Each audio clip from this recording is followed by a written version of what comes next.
at in the surrounding areas and whether or not we can open safely. We know we can, we have the ability to open them, but again, the confidence for the surrounding counties, is the disease able to come on this base, and our ability to prevent it from doing so in caring for you, which is the military public, those families, and our ability to do our job throughout the world is paramount to everything we do and what we do and why we do it. So with that being said, how did we do over the weekend? We had about 500 cases and another nearly 400 active cases under investigation. So those are the numbers, percentage rates. I told you through the case and testing trajectory. That's a rolling incidence rate, and that's the number of positives that come from the number tested. That's what we're looking at. Again, we will not be able to catch up. We'll never go into negative with the number of cases. We may flatline at zero, but there's always going to be cases here. It's our ability to, how are we doing with the number of positive cases in regards to the number of people tested? I told you that number had to come down. As I'm looking at my gating criteria, it has to come down to, I think it's below 25. It's certainly below 88. We were at 74 last week and we went up to 88 this week. So yeah, we did pop up a little more. Also the COVID community transmission. You saw through Monterey, they had an incidence rate, a rise of about 8%. South County has always been kind of high, and we knew with the farming, the harvest time, and Salinas, North County had a rise of about 7 to 8%.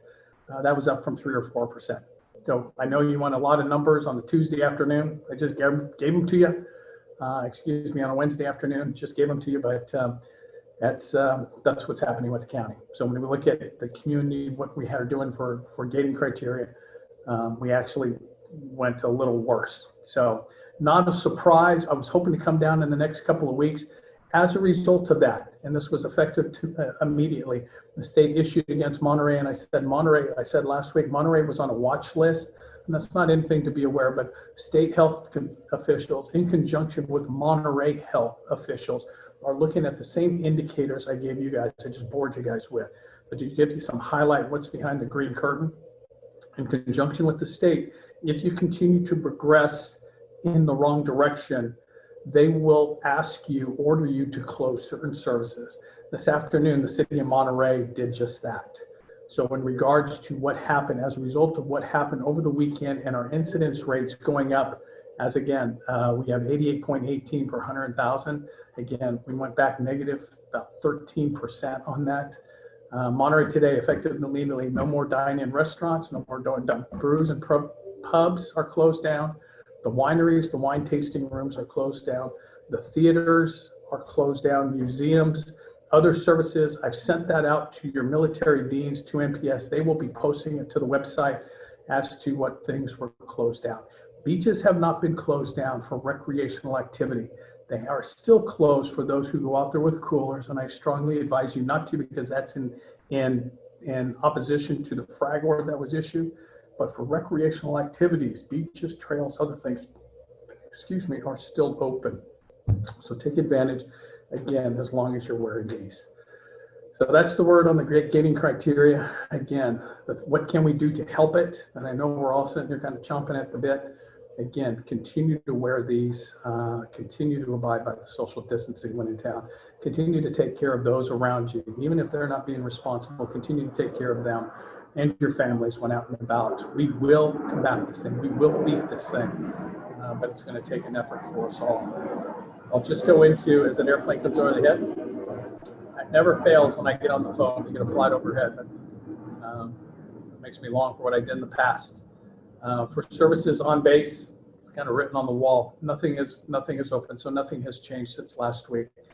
There were some activities that are open for military members, so please go through the Dean of Students, go through your respective military deans. You can't use the MWR facilities, but for those classes of 10 or less, yoga classes we've been tipped for, I can provide some launch space as long as you provide the social distancing. The numbers again are 10 or less, and that includes the instructor. I'll let you have those on base, so please reach out to us. The same with the chaplain. Chaplain is offered up through, through Bible studies or what other medium, what other thing you want to have offered through chaplain. Reach out to Chaplain Geronimo, Father Dom. They are on the other line. If you want to hold something, again, kind of the same with recreational activities, they can't open the chapel per se, but they're going to provide a way for you to do it. And that's all that I've asked them. That's what those guys are responding to at spades. I thank them for doing it and finding a way to get to yes. So please reach out to us in the throes of this. Any way we can provide some relief, provide for some activities, anything for you on base, in conjunction, and this is in cooperation with NPS, is putting out for their, I say SOP, for their, for what they want, their direction for coming onto base. The base is not mission essential, or mission critical, and Kyle will go into that with child youth programs. But if you show up at the base, they're going to ask you a couple of questions. How you feeling today, and have you been exposed to anybody with COVID? If those answers are no, the thing you'll get from our security officers will be welcome to NSA Monterey. We look forward to everybody being on base when you come, and please abide by it. Make sure your masks are in place, and welcome to Monterey. I'm going to stand by for some questions as I get through all of that. I'm sorry for the facts and figures, but I want to make sure you guys knew what I was looking at, and the color chart on this side. You can probably see red in my eyes as a reflection from the red indicators over here. Those are going to turn, but in time, those will turn, and those will go to green, and the space will open up. My boss is arguing today. She's briefing our boss, installations and fleet forces on uncoupling certain services, and those are gyms. Those are, I'm forgetting what else, coffee shops. Those are possibly opening up Starbucks, barber shops, the chapel, golf courses, RV parks, certain like things that we're trying to uncouple those from stage 2 to provide those as a medium of being able to come on base so I can provide oversight and do them safely under the guidance of Kyle and his wonderful staff. So that's being briefed. Again, the numbers don't support us. They're fighting against us, but I'm confident if not this week, in the next couple of weeks, we'll hopefully unbundle those, despite the fact we're not able to go into HBCon Bravo or stage 2. So just to let you know, we're not accepting what we've got. We're continuing to fight for these things to be uncoupled and provide you for them on base. We just can't at this point. So sorry for the bad news, not good news, not bad news. It just is news. But you know what I know right now. So that's it for me. I'm going to join you in a couple of seconds. I'm going to turn it over to Kyle and see what he's got. Kyle, over to you. Good afternoon, NSA Monterey. I'm just going to echo what the skipper said is we aren't just standing by and just saying everything is closed. You know, it is our intent, as he mentioned, to try and uncouple some of our services despite not moving to stage 2 or out of HBCon Charlie. So part of that is, you know, we're hoping to open the fitness center. We're hoping to open the golf course. Some of our food and beverage for takeout only, like Starbucks. Those are the things that we're looking at. So we're just want to let the community know we're not standing by, just saying, hey, you know, sorry, it's just nothing's going to open anytime soon. There does seem to be an appetite for allowing some services to be opened because we do believe we can provide a service safer than you can get outside of the gate. For example, fitness center. If we're able to get approval to open the fitness center for active duty only, we believe we can provide a very safe environment for active duty service members to work out on the installation. So that's what we're pitching up the chain of command. Again, we don't have a timeline on how that will be received or briefed or get results from those briefs, but I want you guys to understand that we are briefing that up and are doing our best to try and uncouple some of our services and open some of our services here on the base, such as fitness, such as the golf course, where we believe we can operate safely in this environment. A commonly asked question that we got over the week. Over the weekend, Monterey was added to the California County watch list due to an increase in COVID cases in the area. Is this going to have any impact on childcare services? So that will have zero impact on childcare services. Again, childcare services are not going to change until we hit stage 3, resume normal operations.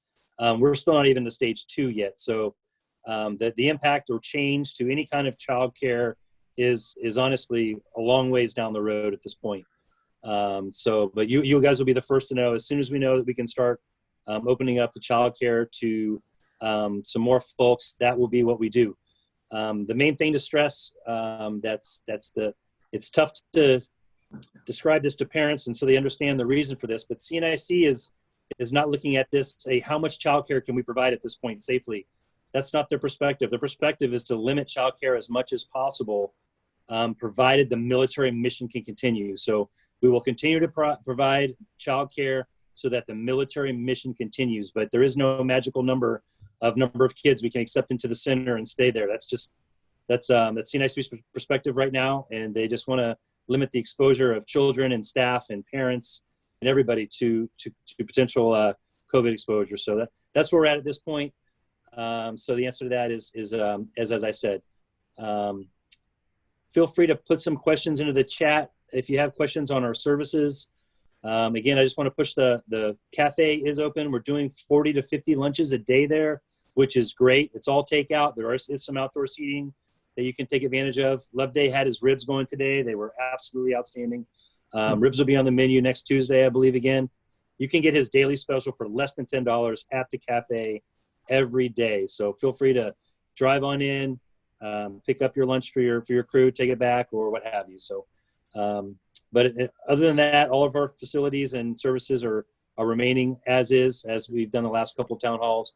Nothing has changed. We're still waiting on the gating criteria to change and the potential for uncoupling that we discussed before. That's about all I have to put out for mid-9. Captain, there's a question here. I'm not sure we can really answer it. It's kind of speculative, but can you see that question there? I do, and to remark on what Kyle said with regards to Love Day, we have the tables spaced out there, so it's dine out, so you guys can come down and enjoy lunch, which I plan to do with my family at a table that, and look outside. The weather is absolutely stunning in Monterey, so take advantage of that. Come on over to base and sit out and enjoy a wonderful meal from Chef Love Day, as I know you all remember. So there is one question up here. There's not a lot I can say about it, but I'll read it off. There's a lot of online reporting that the current test being used is highly imprecise and resulting in a lot of false positives. We in the media in general seem primarily focused on the test results with little mention of how any of the symptoms actually become involved. Can you comment on that? I can't comment on that. I'm a Navy pilot by trade. So some things I trust are being done accurately. It's not that what I'm reading in my gating criteria here doesn't differ from what's being reported to me weekly from my boss in San Diego. I'll be honest with you, what I'm seeing are worse numbers than what they're reporting. So there's not a week that goes by we don't question the color tiles in front of us, and it's red, yellow, and green. Red is obviously you're not in any condition to open. As long as you're progressing towards green, you're good. So a lot of those are showing us more positive, but I see that on nightly news as well. I mean, we're going to get those out there. The bottom line is the information we get is sourced not only through the Monterey County, but through CalMed and Navy Medicine. So between those three, and they're fairly close in the numbers they're reporting for Monterey County and our surrounding counties. And as long as there's not any huge discrepancies, I'm pushing the I believe button on those. I report those. That's the best I can do for everybody. So as far as commenting on the impreciseness, we will always have questions based off what we hear, but what I see in front of me is fairly close, and I take the advice of my medical professionals, which is what I should. You don't want me weighing in as a Navy pilot otherwise. Okay, sir. Thank you, sir. Another question in from Keith Snyder. Good to hear of the move to open MBAC to active duty. Any possibility to include MPS civilian employees? So the Navy's perspective on this at this point is to get the centers open where they can for active duty only, because that limits the numbers in the facility itself. And it also supports directly the Navy mission. I can tell you that our effort right now is to get the center open first, which would be active duty only. And then as soon as we get it open, I know that the skipper and myself will be pushing hard to get it open to more than just active duty. You know, that's the goal. That's the plan. I can't really say whether or not the Navy will support that or not. They've held pretty firm on childcare at this point, where they've set a baseline, and that's all that can get into the center. So I don't know how fitness will play out. I can tell you that every other base that has fitness open at this point is active duty only. That's a Navy policy. So again, we might have a little bit of a unique scenario here in Monterey with not a ton of active duty and being able to support some of our MPS civilian employees. But right now, there's just not an answer for that. So I can just promise you that we will push hard to do what we can when it comes to that point. But as right now, it will open for active duty only without a change in that, at least. And just realize from what Kyle is saying right now, it's let's focus on what we can. The first step is to open it. The second step is to to prevent the spread to those most vulnerable. And when you look at our retirees, and I won't say all Department of Defense civilians, but I've seen over the age of 60 or 55 or 60, those are the more vulnerable ranges. So it's to prevent the spread to those most vulnerable, in addition to protecting the military. Again, the number one thing for MWRs, active duty military, active duty civil service members. With those both being said, there are bases like Monterey that are extremely unique, in which over half of our personnel full-time are civilian.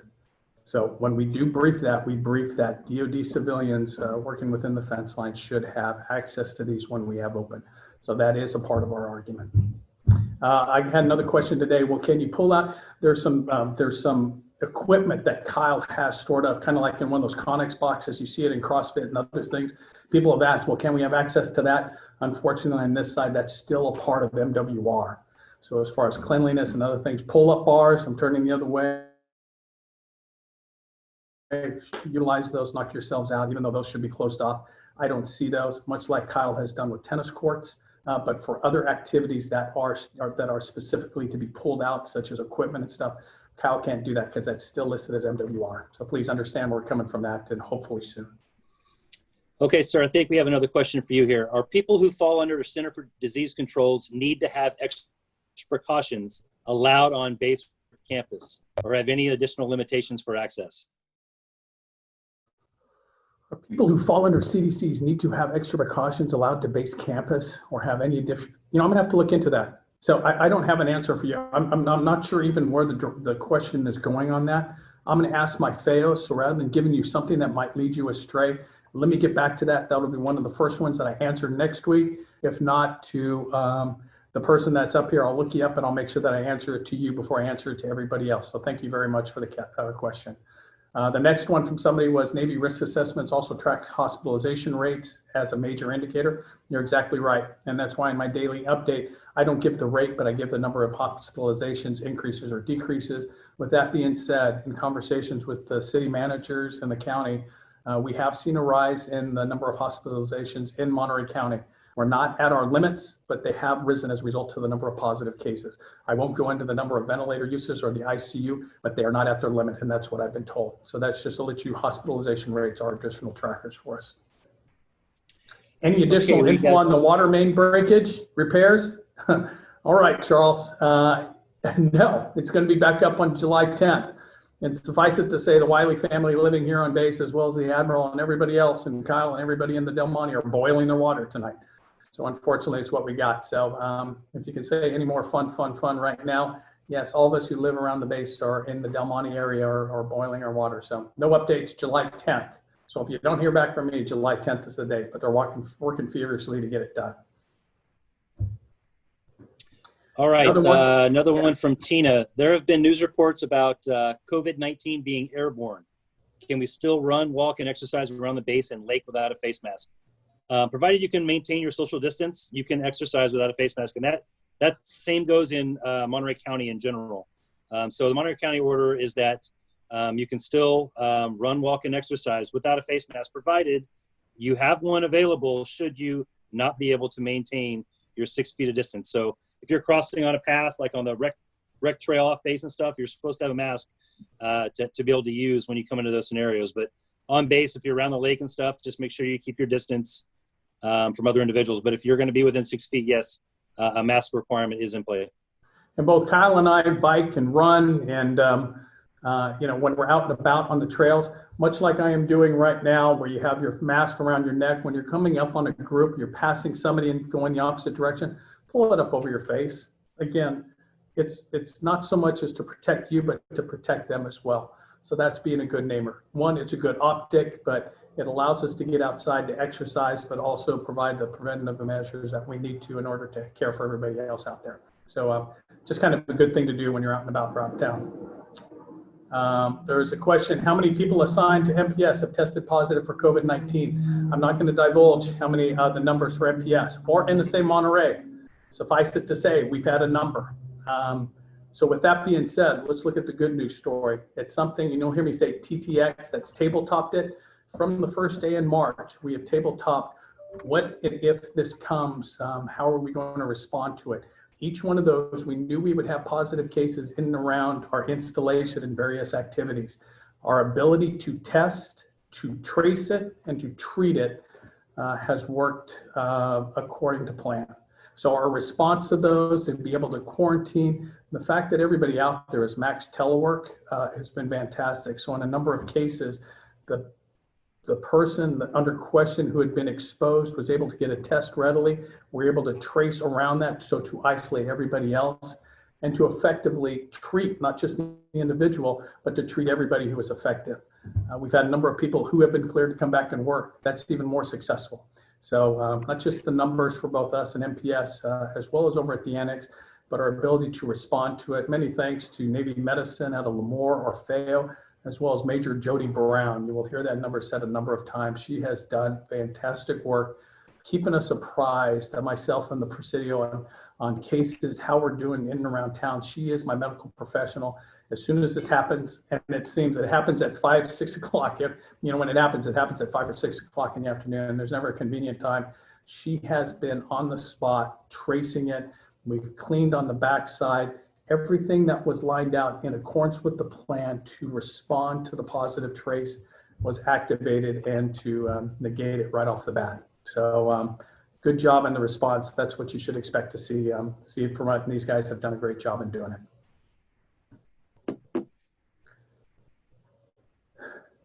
Tina, do you see any other questions out there? Because I think we've hit it to the bottom. I think, well, there's one more here from Brian Kaplan. Do you see it? Okay. Understand this form is heavy on COVID. But anyway, to get a town hall on housing, seems there's a massive wait for La Mesa and Fort Ord, and reading comments on the housing Facebook page. There are many open houses with lock boxes on the front door. Many of us are in lodging hotels with little official guidance on how the process moves. Are they undermanned to clean turnaround for families? We call often, and the reps are nice, but looking for input from leadership. The lodge is full with students, making our Wi-Fi bandwidth for classes. Yeah.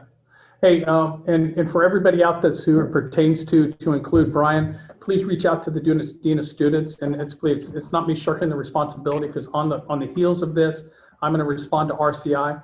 For everybody out there, as I've said before, it is Navy land. It is on a long-term lease to the Army. So this is adjudicated by the Army and the private partner.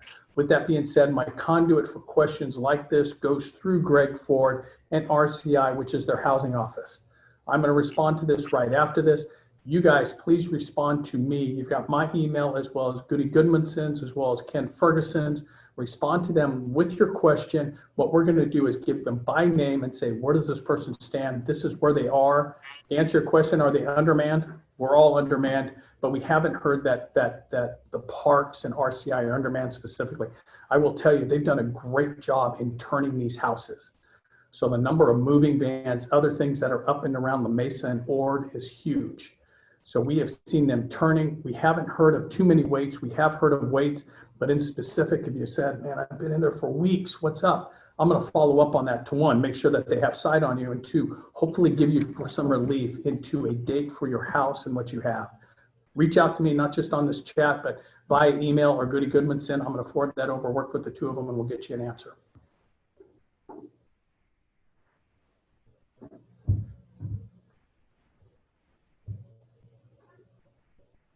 Okay, and with that, Ken Ferguson, Deputy Dean of Students, just turned in via chat, and I'll say it to the whole.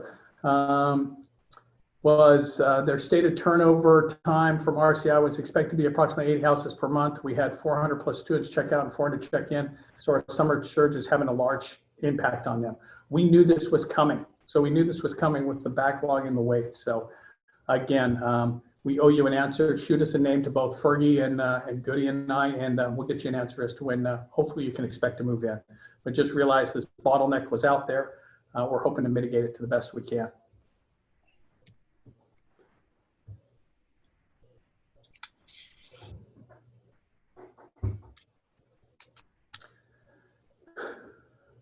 Well, it's been about 30 minutes. I tell you what, we're going to wait about 5 more minutes on this. Tina, have you seen the other questions from last week? I know Kyle addressed child CDCs. Any questions with CDCs? If you think you have special circumstances, reach out to Kyle, reach out to Dean of Students. And I would say always your conduit to us, not that you can't go to me directly.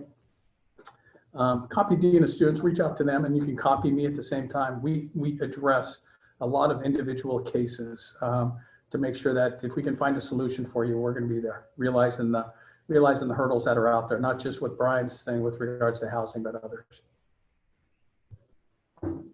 And Captain, I included a couple resources for people, and my email. If people have any questions for me, they can forward it to me, and I can forward that on to the right people. Yeah, I see somebody. Are the mandatory masks with a $100 fine in Monterey enforced? Whether they're enforced or not, we're being told they will be enforced. So, as much as you may want to play the odds, I would recommend be on the good side. So take the higher road on that. If you're thinking I don't want to wear a mask, then probably don't go out in town. Again, you're out there to protect others. So if you're going to be out in town, be a good citizen and wear your mask. Whether it's going to be enforced or not, probably the answer to your question is it's still in effect, and yes, it's still in effect. And with the numbers getting worse, what we are seeing right now, and this isn't again to be Debbie Downer, this is just so you guys know, the closing these services, we have to see a 3-week positive run. So we're on a reset week, a reset time for bars and the wineries and the tasting rooms to be closed for another 3 weeks. So yes, probably not the stuff you wanted to hear, but that's the truth that we got from the county today, just so you guys know what I know.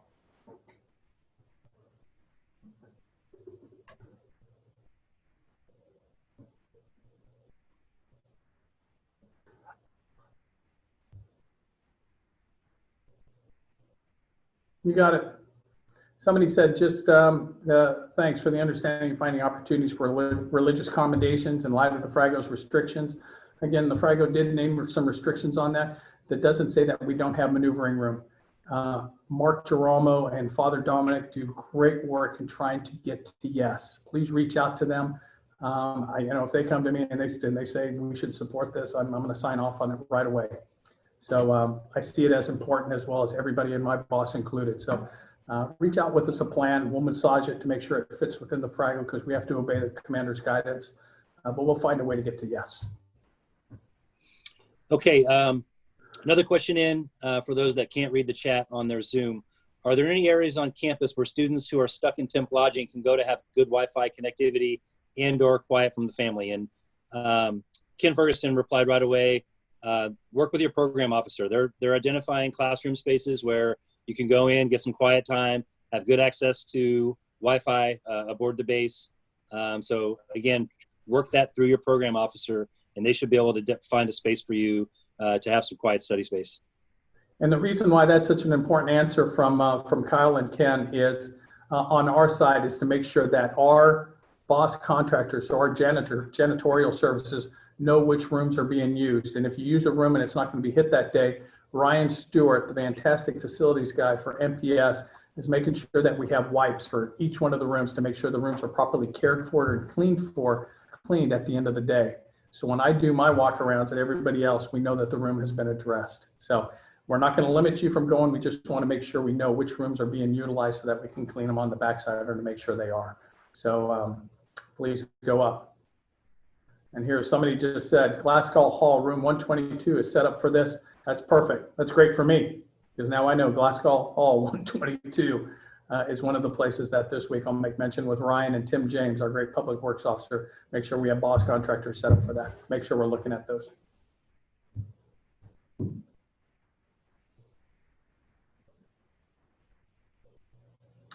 All right, guys.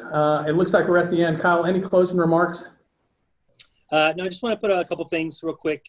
Make sure that everyone knows, as you guys work through this quarter, if we aren't reopened by the time the end of this quarter comes and you need to get your stuff from your gym locker, please contact Henry Chu, CHU on the global. Just send him an email. He can set up a time for you to come and clean out your locker or grab your stuff. Also, you have the ability to get your mug out of the Trident room any time that you'd like. Just contact either Leah Dean, D-E-A-N, last name, or Amy Clanton, C-L-A-N-T-O-N. Just email either of those individuals, and we'll open up the Trident room for you so you can get your mug. But with that said, just know that the N9 staff, as well as the NSAM staff, we're working hard to try and get things open for you guys. It's not a unique issue to Monterey. Every base in the region is working hard to try and get their operations open for for our military community. We know it's important, and be rest assured that we will continue to work to try and get those things open as soon as safely possible. But thank you guys for tuning in. Look forward to having another chat soon. Yeah, and from me, thank you for Tina, Mike Larson, for helping to set this up. We will be here next Wednesday at 1500, or somebody will be, Yes. here to answer your questions on and what we've got, well, to update you on gating criteria.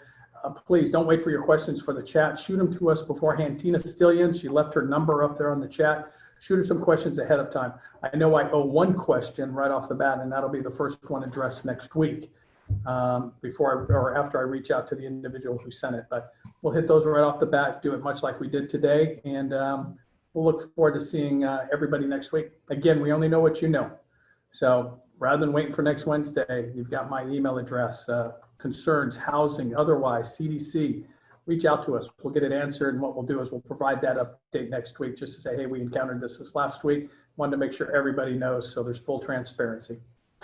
God bless. Stay safe. Please continue to wear your masks, face coverings, and wash your hands. Plug for MPS. We've got the CNO tomorrow via Teams, I think. It's a virtual town hall.